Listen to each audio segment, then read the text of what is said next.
네, 여러분 반갑습니다. 자유인의 서재, 자유인 한 분 또 모십니다. 이 부산의 부경대 아닙니다. 경성대학입니다. 경성대. 예. 부경대는 없어졌습니까? 부경대학이 있는데요. 네. 경성대학 바로 밑에 있습니다. 아, 그래요? 위치가? 예. 거리 하나 사이로 아주 가깝습니다. 아, 그렇습니까? 그래서 예. 제가 아마 혼동한 것 같습니다. 예. 경성대학교 황소영 교수님 모시도록 하겠습니다. 오늘 어서 오십시오. 예. 반갑습니다. 안녕하세요. 올해 말씀해 주실 책은 국민합의의 분석입니다. 직접 번역하신 책인데요. The Calculus of Consent입니다. Consent, 동의, 합의. 제임스 부캐넌, 고던 털럭이라고 하는 두 유명한, 너무도 유명한 분들이 쓴 책인데 황 교수님께서 직접 번역을 하는 수고를 참 아끼지 않으셨던 책입니다. 부표 학교됩니다. 예. 몇 페이지나? 제가 세보진 않았습니다만. 640페이지 정도. 뒤에 이제 해설편이 붙어 있고요. 어떤 책인지부터 요약부터 좀 해주시죠. 예. 우리가 헌법을 어떻게 하면 아주 바람직한 헌법을 가질 수 있겠는가 하는 것에 대해서 예. 일단 서로 조직을 비교하는 차원에서 이야기를 하고 있습니다. 이제 어떻게 하면은 우리가 일정한 헌법 하에서 부유하고 평화롭고 자유로운 생활을 누릴 수 있을까 하는 관점에서 시장에 맡기는 것이 좋은가, 혹은 정부에 맡기는 것이 좋은가. 예. 정부에서 처리하게 되면은 그러면 어떤 의사결정 규칙을 통해서 처리하는 것이 좋은가 등을 다룬 책입니다. 그러니까 예를 들어서 우리가 국민 합의 말하자면 어떤 기본의 컨스티튜션이 있다고 보고, 예. 그런 헌법을 만들어내는 합의 과정이 어떠한 경우에 예. 가장 그 사회를 번영하고 또는 모든 자가 컨센트 할 수 있는 예. 그런 헌법이 될 거냐 하는 이제 연구 결과물이라는 거죠. 그렇죠. 좋은 헌법을 어떻게 하면 만들 것인가. 예. 그 좋은 헌법이라는 것이 겁니까? 그러니까 꼭 헌법만은 아닌 것 같죠. 예를 들어 예. 어떤 사회적 합의로 규칙을 만든다면, 예. 기본 규칙을 만든다면 이런 뜻인 예. 것 같은데 예. 어떻게 하면 만들 수 있어요? 그러니까 그 헌법이라는 것이 민간의 활동을 제외한 헌법만 이야기하는 게 아니고 예. 넓은 의미로 어떤 것을 민간에 맡겨서 처리하고 어떤 것을 정부가 맡아서 처리하고 또 예. 정부가 맡아 처리할 때는 어떤 식으로 처리해야 좋겠는가 그런 것을 다룬 기본적인 규칙, 그게 이제 헌법인데, 그런 그 헌법을 뭐 아무렇게나 만들 수도 있겠죠. 그렇지만 어떻게 만들어서 좋은 헌법이 되도록 할 수 있겠는가. 예. 막 그런 것을 다룬 거라고 볼 수 있겠습니다. 사례를 제가 보니까 일부 개념적 틀, 개인주의적 공준, 정치와 경제관계, 사회적 선택에서의 개인의 합리성, 그 다음에 이제 개념적 틀이 있고 2부가 사회적 선택 영역, 그 다음에 3부가 의사결정 규칙의 분석. 예. 이건 내용이 상당히 많습니다. 5부가 이제 민주주의의 경제학과 윤리학. 예. 해서 이제 민주주의 윤리와 경제적 효율성, 압력 집단, 그리고 헌법, 좋은 사회의 정치학이 있고, 거기에 4부에서 이제 의사결정 규칙을 분석해서 보면 단순 과반수 투표, 단순 과반수 투표와 게임 이론, 과반수 규칙, 게임 이론, 파레토 최적, 외부 비용, 소득 재분배, 집합적 행동의 범위와 정도, 가중 다수결 투표의 규칙, 헌법적 변수의 상호정, 양원제 입법부, 소위 국가적 의사결정 프로세스에 대한 연구입니다. 예. 이 저자는 어떤 분들입니까? 제임스 뷰캐넌과 고던 털럭에 대해서 소개를 좀 해주시죠. 예. 뭐 유명한 공공선택학자인데요. 예. 공공선택 운동이 크게 세 부류, 다섯, 넷 부류로 나눌 수도 있습니다만은, 한 세 개 정도로 나눈다면은, 버지니아 학파가 있고, 블루밍턴 학파가 있고 예. 또 로체스터 학파가 있고 그런데 예. 뷰캐넌 털럭은 버지니아 학파에 속하는 공공선택학자입니다. 예. 이세 공공선택 학파가 많이 다릅니까? 기본적으로는 같습니다.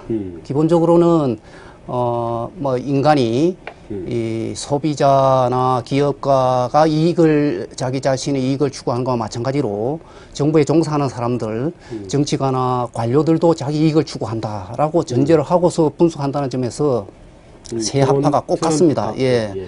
그런데 이제 뭐 좀 연구 방법에서 약간의 차이가 있다든지 또 뭐 구체적으로 어떤 내용이 약간씩 뭐 차이가 있다든지 그런 건 있지만 전반적으로 보면은 큰 틀에서는 같습니다. 예. 그러니까 이 두 분은 버지니아 학파에 속한 분인데, 예, 그렇습니다. 예, 이 두 분은 뭐 예를 들어서 뭐 이 뷰캐넌이 노벨 경제학상을 예. 수상했죠. 예. 작년에 돌아가신 거 예. 어떤 분이었어요? 예. 원래 제임스 뷰캐넌 교수님은 재정학을 하신 분이었고 고든 털럭 교수님은 뭐 정치학, 외교학, 사실 뭐 외교관으로도 근무하신 분입니다. 아, 그렇군요. 예, 또 법학도 하신 그런 분인데 그 두 분이 이제 서로 도움을 줬다고 할 수 있겠죠. 정치학, 뭐 법학, 외교학, 뭐 이런 쪽은 뷰캐넌 교수님이 털럭 교수님한테서 배웠고, 예. 털럭 교수님은 뷰캐넌 교수님한테서 뭐 경제학, 재정학 뭐 이런 것을 좀 많이 배웠다고 할 수 있는데 그 두 분이 생각이 상당히 비슷하다는 것을 예. 깨닫게 되어서 같이 공동 저술 활동을 한번 해보자. 예. 그래서 이제 나온 책이 이 책입니다. 그러니까 틀럭은 주로 이제 근데 예를 들어서 우리가 공공선택 이론이다 그러면 예. 그동안에는 정치학의 영역으로 치부되던 분야였던가요? 우선 대상은 정치학입니다. 그런데 네.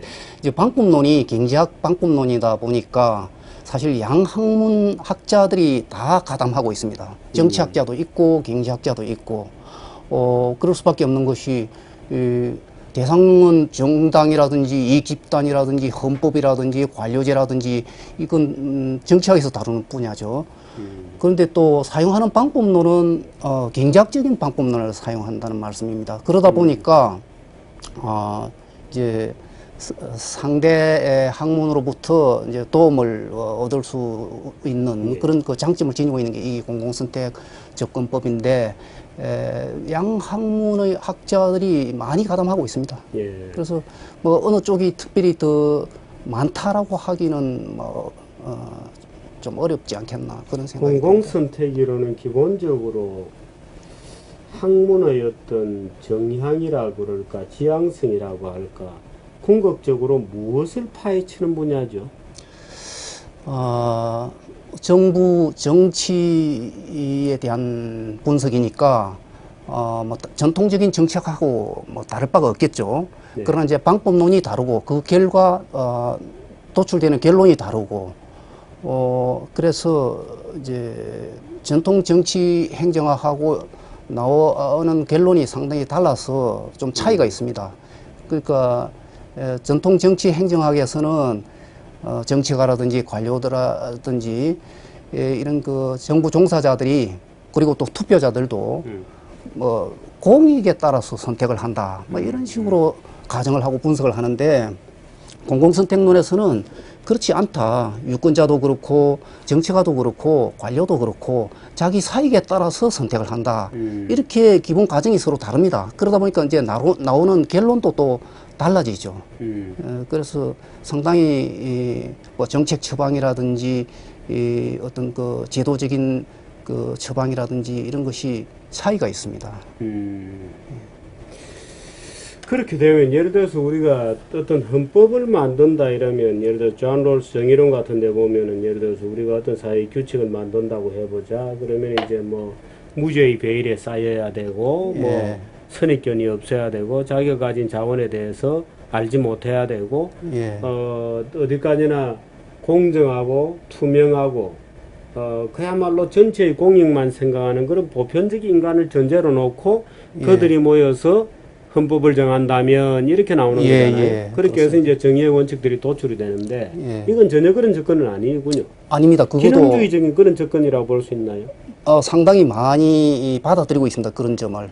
뭐, 어느 쪽이 어느 쪽을 가르쳤는지는 잘 모르겠지만, 무지의 배일이라는 그런 그 표현을 존 롤스가 썼듯이 이 책에도 보면은, 이제 헌법 제정자가 불확실성 하에서 헌법을 제정한다. 이렇게 전제를 하고 있습니다.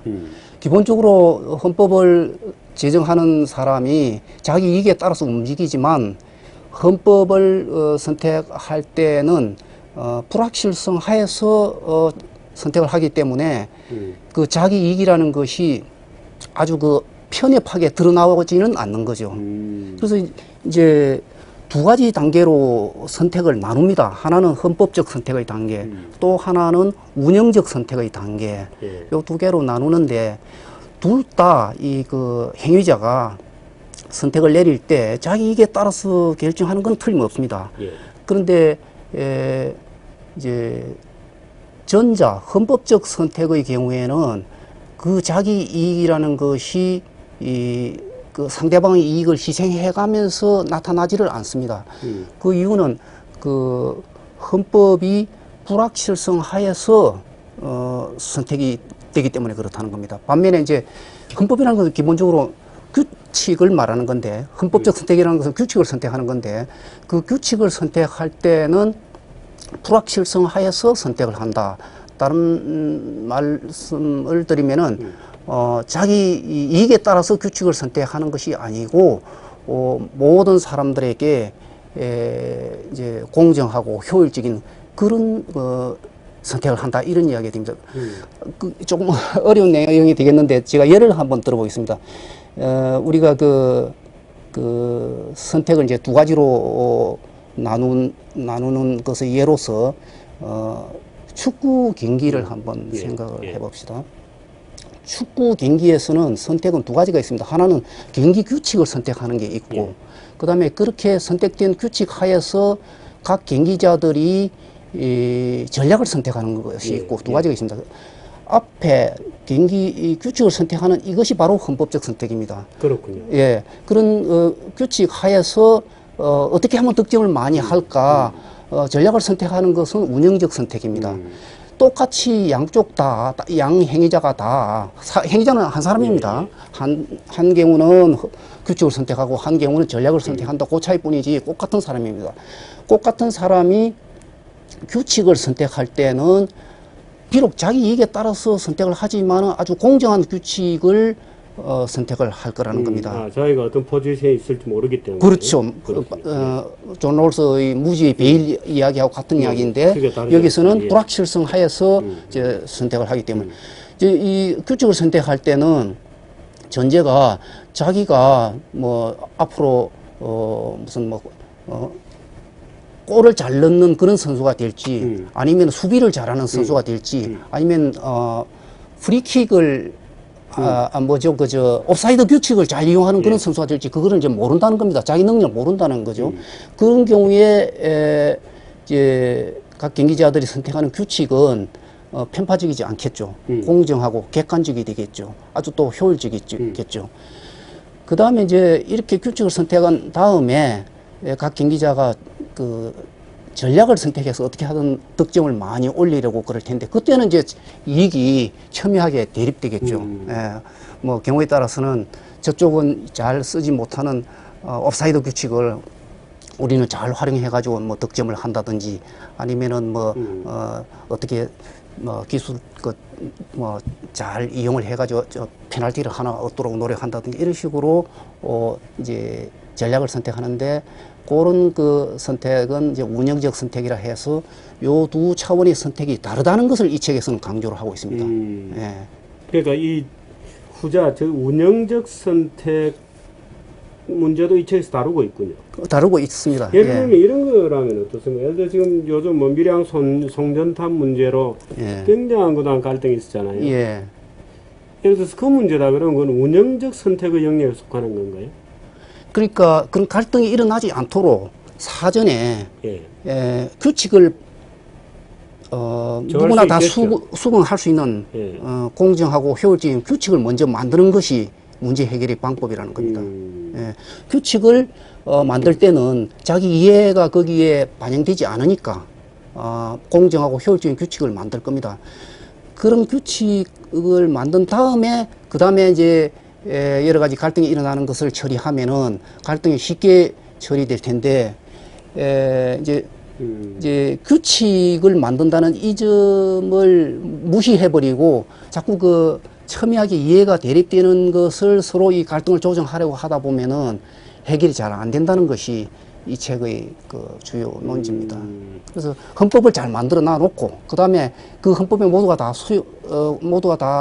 수긍을 하면은 거기에 따라서 뭐 결정을 예를 내라 들어서 이런 아까 이야기입니다. 사부의 의사결정 규칙을 각종 규칙을 분석한 거 보면 단순 과반수 뭐 이런 것도 있고 예, 근데 예를 들어서 보통 우리가 민주주의의 여러 가지 의사결정 프로세스를 분석할 때 예, 예를 들어서 만장일치대도 있을 수 있고 단순 과반수 뭐 중다수결 뭐 여러 가지가 예, 있잖아요. 예. 근데 어떻든 민주주의는 필연적으로 포퓰리즘적 성격을 갖게 되지 않겠느냐라고 우려하는 예. 말하자면 이런 일반적 경향성에 대해서는 이 책은 어떻게 보고 있습니까? 만약에 우리가 민주주의를 단순 가반수다. 모든 문제에 대해서 가반수 규칙을 적용하면 오케이다. 이리 생각한다면은 포퓰리즘의 이제 피해를 우리가 겪게 될 겁니다. 예. 근데 이 책에서는 문제에 따라서 적용하는 규칙이 다르다라고 주장하는 겁니다. 그러니까 어떤 문제는 예를 들어서 지도자를 뽑는다. 뭐 이런 경우는 단순 가반수가 좋습니다. 그건 뭐 이쪽이건 저쪽이 한 표라도 더 많은 표를 얻은 그런 쪽이 승리하게 하는 거, 뭐 그건 인정할 수 있습니다. 근데 과반수로 무상급식 뭐 제도를 도입한다 만다 이런 거는 안 된다는 겁니다. 그런 경우는 과반수 규칙을 적용하면 안 되고 다른 규칙을 적용해야 된다. 그게 이제 가중다수결, 3분의 2와 같은 가중다수결이 될지, 아니면은 시장에 맡기는 것이 될지, 아니면은 만장일치가 될지, 그거는 이제 여기서 분석을 합니다. 그건 예를 들어서, 그럼, 결정해야 될 어떤 결정해야 될 어떤 대상물에 따라서. 예. 의사결정 규칙이 방법도 달라야 된다는 겁니다. 디펜던트 한다는 거군요. 예. 그게 종속된다는 거. 예, 예. 그걸 구체적으로 쭉 분류를 해 놨습니까? 하나하나 뭐 분류를 하지 않았지만 이 책을 읽음으로써 이 경우는 그냥 단순 가반수로 처리해서는 안 되겠구나 하는 것을 암시 받을 수 있습니다. 이 경우는 보강된 다수결을 써야 되겠구나. 예를 들어서 북한이 쳐들어오는데 선전포고로 하는 걸 단순 가반수로 의회에서 결정한다고 해봅시다. 그러면 그거를 처리하기 신속하게 처리해야 되지 않겠습니까? 그죠? 예. 근데 그거를 단순 가반수로 처리하는 과정에 우리가 큰 그 피해를 볼 수가 있다는 이야기죠. 그 경우에는 대통령에게 일종의 1인율입니다. 한 사람이 결정하게 해라라는 겁니다. 그건 가반수도 아니고 심지어는 1인율입니다. 그런 경우에는 아주 그 화급한 상황이죠. 독재룰도 부분적으로 가능하다고 주장합니다. 그렇습니다. 예, 1인율이라는 이름으로 예. 그런 경우에 한 사람이 결정하는 것이 가능하다. 물론 독재 규칙하고 1인율하고 약간 차이가 있습니다만은 뭐 독재 규칙도 가능하다라는 이야기를 하고 있습니다. 예. 그래서 그 대통령을 뽑아서 그 대통령이 이 국기의 침입에 대해서 즉각 대응하게 하는 거, 뭐 그런 게 이제 정당한 규칙이라는 거죠. 반면에 이제 뭐 누가 살인죄를 범한 것 같은데 과연 그 유죄인지 무죄인지 배심원이 판결을 내린다 할 때 배심원 판결을 가반수로 한다. 가반수로 이긴 쪽이 뭐 살인자가 아니다 결정해버리면 그대로 따라야 한다. 그러려면은 완전히 생사람 잡겠죠. 그런 경우는 가반수가 안 됩니다. 그런 경우는 만장일치거나 만장일치에 가까운 하고 있죠. 예, 실제 많은 경우가 이런 식으로 문제에 따라서 의사결정 규칙이 다르게 적용이 되고 있습니다. 그러나 이제 또 그렇지 못한 것도 많거든요. 그러니까 이미 잘 되고 있는 거는 그대로 유지를 하되 그렇지 못한 것은 그거를 바꿔서 이제 바람직한 의사결정 규칙을 적용하자 하는 게 이 책의 주요 논지입니다. 예를 들어서 만장일치는 어떻게 평가합니까, 이 책에서? 만장일치는 모든 사람이 찬성을 해야 되는 건데 예. 기본적으로 제가 말씀을 안 드렸는데 그러면 이제 여러 가지 다양한 의사결정 중에서 어느 걸 택해야 될 것인가, 그 예. 기준이 뭐냐 하는 문제가 생기겠죠, 그죠? 그러겠죠. 어떤 경우는 과반수고, 어떤 경우는 만장일치고, 어떤 경우는 3분의 2개라고 했는데, 뭔가 기준이 있어야 될 거 아니냐. 그 기준이라는 것이 외부 비용과 의사결정 비용이라는 겁니다. 우리가 이제 집합적 결정을 내릴 때는 가만히 보면은 두 가지 비용이 발생합니다. 뭐 여러 가지 비용도 이 두 가지 비용으로 환원될 수 있습니다. 다른 말씀으로 모든 의사결정하는 그 자체에 들어가는 이제 비용이 있고. 그렇죠. 의사결정 이제 비용입니다. 그렇게 결정이 되었을 때 그 예. 결정에 참석하지 않은 자들 또는 예, 그 피해 보는 외부에서 사람이 어느 정도 미치는 되는가. 영향. 예, 그게 외부 비용입니다. 그 두 두 가지 있습니다. 상관관계에 의해서 결정이 된다. 예, 그렇군요. 그 두 비용으로 모든 그 안건을 환원시킬 수 있는데, 네. 요 두 비용은 외부 비용은 우하향하는 그래프를 그립니다. 무슨 이야기냐면 이 왼축에 맨 왼쪽에 1인율을 표기해 놓고 그다음에 뭐 2인율, 3인율, 과반수, 3분의 2개를 맨 오른쪽에 만장일치 이렇게 나타냈을 때 횡축에, 그리고 또 종축에는 비용을 나타냈을 때 외부 비용 커브는 1인율 때 외부 비용이 제일 크니까 아주 크죠. 그렇겠습니다. 예, 한 사람 지 마음대로 결정하면 다른 사람들이 엄청나게 피해를 입지 않겠습니까? 그래서 1인율의 경우 외부 비용이 굉장히 큽니다.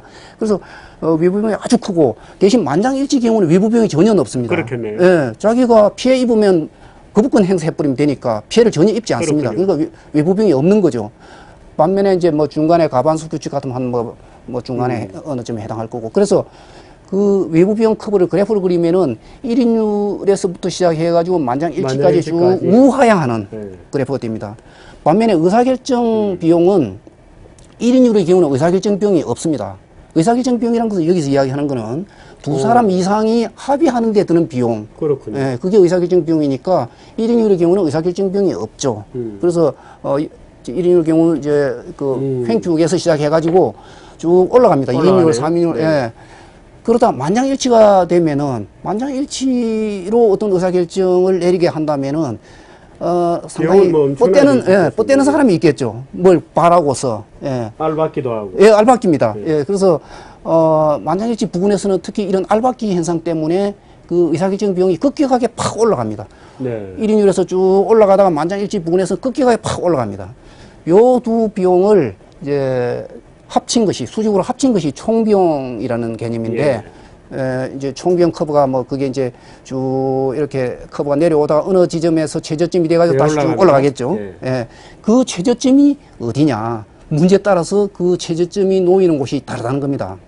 아까 배심원 팽결 같은 경우는 그 최저점은 거의 만장일치 가깝게 총비용의 최저점이 예. 놓일 거고, 그 다음에 이제 뭐 야밤중에 강도가 침입을 했다든지 뭐 북괴가 침입했다든지 하는 그런 경우에는 그 그래프를 그려보면은 총비용의 최저점이 1인율에 가깝게 그렇군요. 놓일 겁니다. 그래서 그런 하급한 상황에서는 1인율을 쓰고, 그 다음에 또 잘못된 결정으로 말미암아서 엄청난 피해를 볼 수 있는 그런 그 살인죄에 대한 배심원 유무죄 핑계를 같은 경우는 만장일치를 쓰고, 이런 식으로 다양하게 이제 총비용의 최저점이 놓이게 될 겁니다. 사회마다 같은 사안이라 하더라도 총 비용의 최저점은 높낮이 굉장히 다르겠습니다. 사회마다 예, 그렇습니다. 예. 그렇겠군요. 동질적인 사회냐 이질적인 사회냐 따라서 어떤 꼭 어떤 문제를 하더라도 예. 동질적인 사회면은 우선 외부 비용이 낮아집니다. 예. 그렇겠습니다. 또 의사결정 비용도 낮아집니다. 네. 총비용도 이제 또 낮아지고, 뭐 이런 여러 가지 요인에 의해서, 이렇게 동질적인 사회의 경우에는, 총비용이, 정부의 결정에 의한 총비용이 낮으니까, 이제 어떤 현상이 일어나느냐 하면은, 그런 경우는, 이제 정부에 의해서 이루어지는 그 결정의 총비용이 낮다는 이야기니까, 많은 부분이 집합적으로 처리됩니다.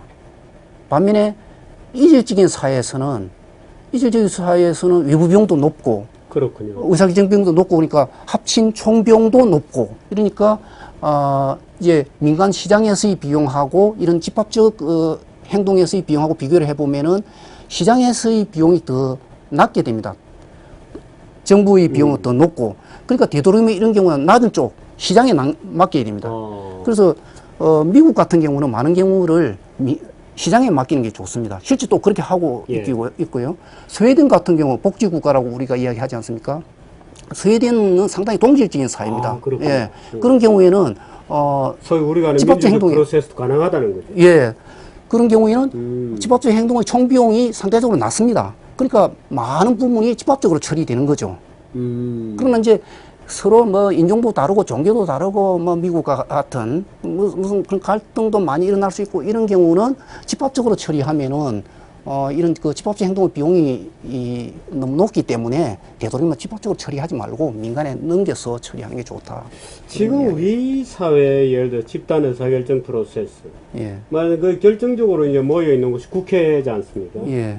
국회를 보면 이 어마어마한 비용을 요구하는 것 같거든요. 예. 말하자면 총 비용의 저점이 굉장히 높은 데 있는 것 같아요. 예. 예를 들어서 국회의원 한 명이라도 반대를 하거나 하면 그 어떤 법안과 관련돼서 국회 전부가 움직이질 않는 정도가 돼버리니까 예. 이거 어떻게 해야 되나요? 이제 법안 따라서 법안이 국민의 재산권을 침해하는 그런 법안일 경우에 가능하면은 통과가 안 되도록 하는 게 좋겠죠. 그렇죠. 예, 뭐 위에서 안건을 많이 통과시키는 게 좋은 건 아닙니다. 아니죠. 예. 물론이죠. 예.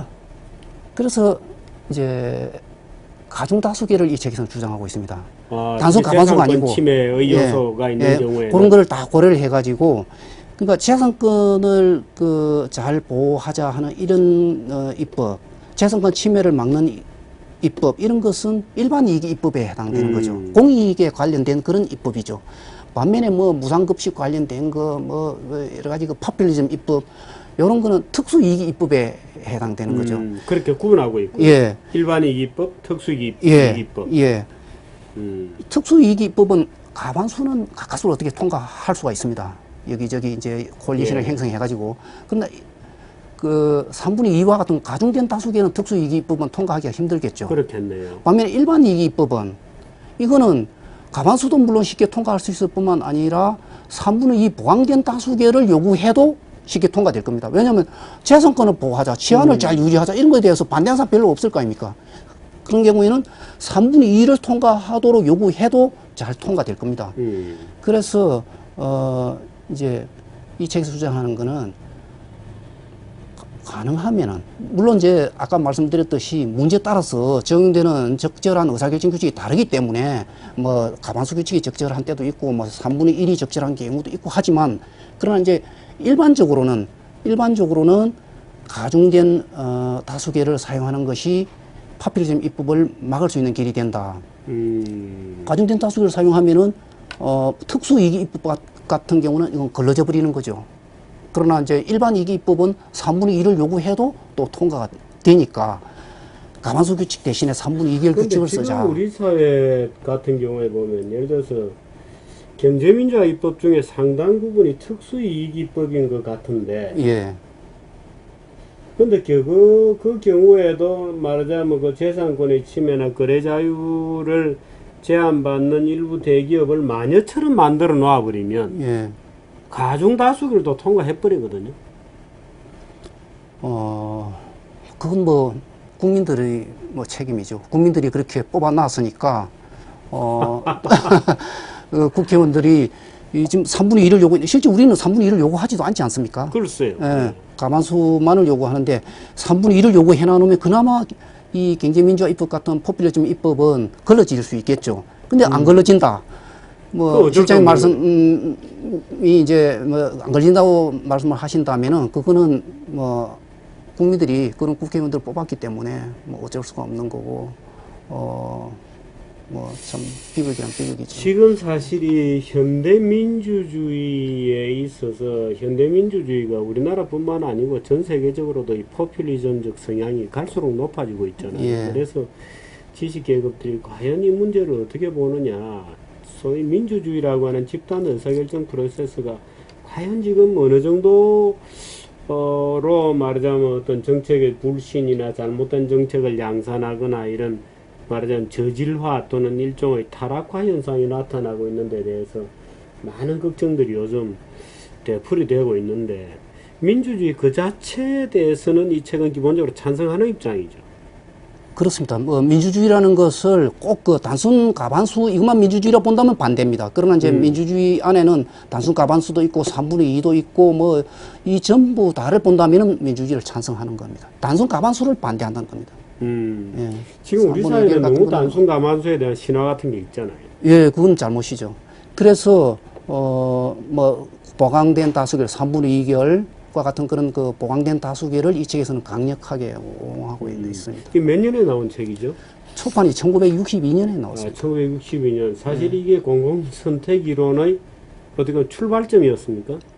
물론 이 이전에 예를 들자면은 1957년에 앤서니 다운스가 민주주의의 경제 이론이라는 책을 만들었고 연도로 보면 1957년이니까 앞서고요. 그렇군요. 그 전에 또 덩컨 블랙이라는 분이 또 뭐 50년대 중후반 연구 활동을 하셨고 그러니까 뭐 최초는 아닙니다. 그러나 이제 뭐 이 고전 중에서 최고라고 이렇게 말씀드릴 수 있겠습니다.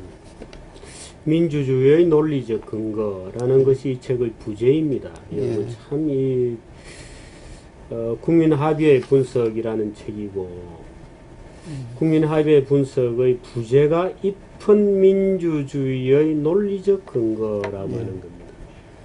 우리가 민주주의를 생각하는 데 있어서 또 민주주의적 의사결정 프로세스라는 걸 생각하는 데 있어서 참 이 책은 여러 가지 시사점을 주는 것 같은데 지금 정치판에 보면 뭐 대통령 선거 결과에 불복이냐 아니냐는 논란이 이룰 정도로 굉장히 복잡하고 그렇습니다만은 지금 서울 같은 데는 예를 들어서 조그만 이제 헌법적 문제는 아니고요. 이 문제는 예를 들어 지역의 재개발 이런 것만 보더라도 무슨 알박기 이런 것들이 굉장히 많아서 늘 논란이 되잖아요. 근데 그건 좀 조정할 방법이 없는 겁니까? 예를 들어서 전체의 의사를 중요시 여기면서도 효율적으로 말하자면 전체 의사의 어떤 반영이라는 공공성과 신속한 예를 들어서 어떤 사업 추진이라는 효율성이 좀 이렇게 믹스라고 할까요? 좀 조화를 이루거나 균형되게 할 수 있는 뭐 그런 의사결정 시스템이 아직 개발된 게 없는 모양이죠. 이제 실장님 말씀은 그 도시 재개발이 되어야 되는데 예. 뭐 여러 가지 되어야 알박기 된다고 문제로 보고. 예, 예. 알박기 문제로 제대로 이루어지고 있지 않다.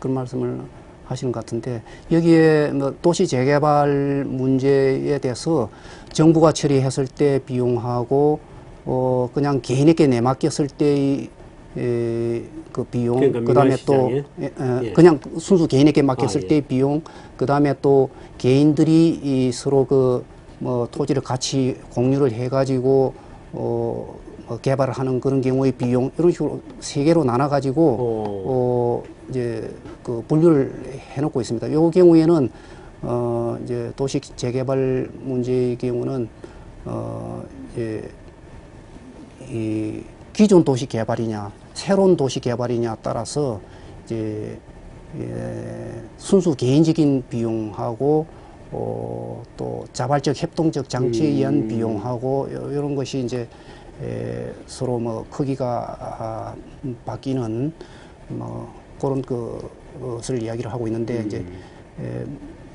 좀 뭐 읽어 보시면은 좀 그런데 얻을 수 내서 있을 여러 겁니다. 가지 이제 논리적인 어프로치가 있군요. 예, 있습니다.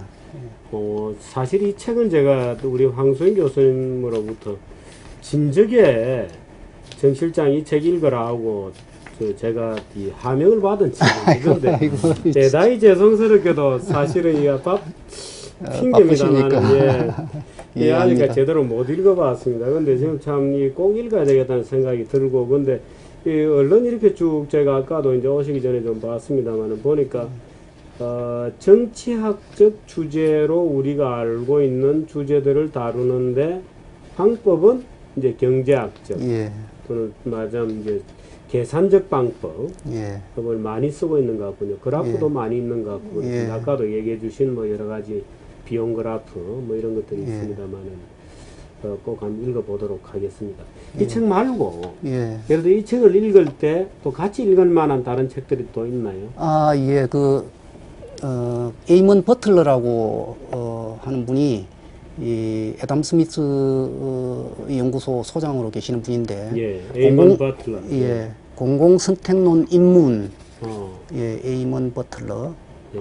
공공선택론 입문이라는 책을, 최근에 하나 냈습니다. 예. 그 책이 이 도움이 될 겁니다. 음. 상당히 뭐, 이 책하고 기본 시각이 같습니다. 예. 또 하나 더 추천을 드리면은, 득표 동기론이라는 그런 책이 또 있습니다. Vote Motive라 해가지고, 예. 고든 털러 교수님이 쓰신 건데, 어, 요것도 기본 시각은 같은데, 좀, 좀 풀어서 쓴, 좀 얇은 책입니다. 득표 동기론이라면 국회의원들이 또 이거 책 읽으면 득표를 많이 할까? 한번 읽어봤으면 좋겠습니다. 예. 그래서- 에이먼 버틀의 공공선택론 입문.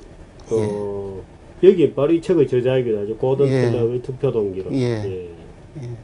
그 세 권이 기본 시각 내용이 같으니까, 이건 좀 어렵고 학술적인 그런 서적이고, 예, 이 두 가지. 예, 그 두 개는 간략하게 소개하는 건데, 좀 풀어 쓴 거는 득표 동기론이고, 간략하게 또 아주 짤막짤막하게 쓴 것은 에이먼 버틀러 지금 우리가 시중에 공공선택론 보면 왜 민주주의가 하는 예를 들어서 의사결정의 여러 가지 방법에 대해서 말하자면 분석해 놓은 일본 사람이 쓴 책도 있고 합리적 투표자의 미신에 대한 이런 제목의 책도 있고 이런데 대개 이제 그런 것들이 소위 공공선택이론 또는 국민합의의 분석과 같은 이런 책들의 일종의 대중용 판들이겠습니다. 그죠? 예, 그렇습니다. 기본 예. 텍스트가 될 만한 책이 바로 이 예. 책인 것 같습니다. 여러분들 이제 다시 한번 보여드리도록 하겠습니다. 국민 합의의 분석, 입헌민주주의의 원리, 논리적 근거 이렇게 되어 있습니다. 입헌민주주의의 논리적 근거, Logical Foundation of Constitutional Democracy, The Calculus of Consent라는 책입니다. 제임스 뷰캐넌, 고든 틀러 두 분이 공주로 했고 바로 이 황수영 교수님께서 직접 또 번역까지 수고를 아끼지 않으신 그런 책입니다. 여러분들도 한번 이 책을 이번 여름 학생들은 방학 기간 중에 또 여름 휴가 중에 이 책은 꼭 한번 스킵으로라도 한번 구경은 하고 가는 게 좋지 않겠느냐 생각을 해봅니다. 부산서 오셨어요? 예. 며칠 전에 왔습니다. 예, 고맙습니다. 여기까지. 아이고, 고맙습니다. 아유, 실장님 판초까지 해주시고 해서 대단히 고맙습니다. 예, 고맙습니다. 예, 여기까지 고맙습니다. 하겠습니다. 예, 고맙습니다.